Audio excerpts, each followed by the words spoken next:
Hi, this is Perry Marshall. My presentation is called Agency of the Cell, Convergence between Origin of Life, Evolution, Cognition, and Cancer. I have the following conflict of interest to disclose. I am the founder of Natural Code LLC and a shareholder, and our company is seeking to patent a solution for origin of the genetic code and origin of information, for which we offer a $10 million prize. As a result of my work in the origin of life and evolution fields, I believe that cognition, which is the ability of an agent to sense its environment and act on it, is the key actor in origin of the genetic code, origin of life, evolution, consciousness, AI, and cancer. I believe that these are one question, not six. Our prize was announced at the Royal Society in 2019, and it's a search for an answer to where did the genetic code, or any code, come from? Thus far, all known codes come from biology, and all known codes are a result of cognition, which means that they are choices. So the question is, where does choice come from? Now, the conventional view of life and science is that physics and chemistry creates codes,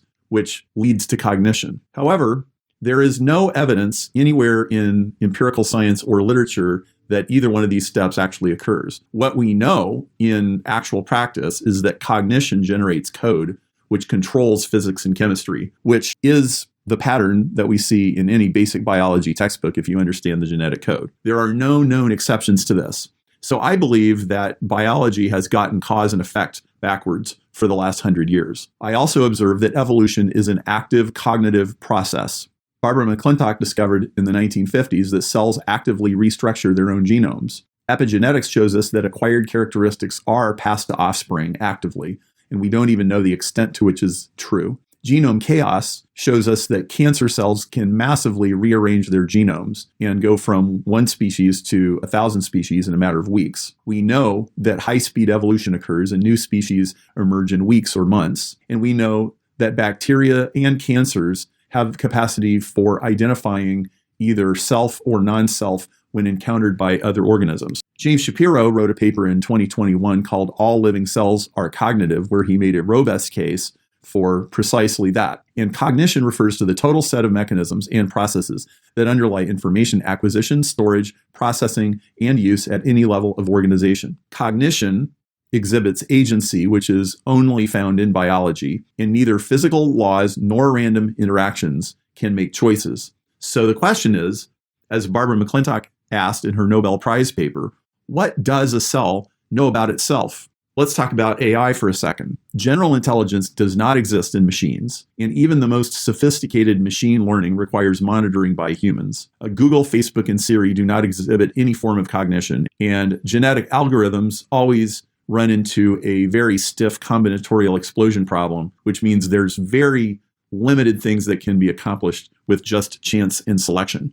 We also know that cancer evolves via cognition. Cancer is the evolution of human or animal cells running out of control. And we know that the slash and burn techniques of chemotherapy and radiation and surgery are not working for late-stage cancers. We also know that there is a tremendous power of cancer cells to out-evolve almost anything in the late stages. And we know that all types of cells are capable of autonomous behavior in certain situations. And so I believe that cancer is a struggle of information and intent. And again, these are not six problems. They are one problem. And the problem is, what is cognition and what is it that gives the ability of an agent to make a choice? And I am defining choice as non-deterministic action of a free agent with sensory capacity and memory, not computable from prior states. Choice is not derivable from laws of physics. Choice anticipates future threats, chooses goals, and reasons inductively. And it is futile to reduce cancer to any single random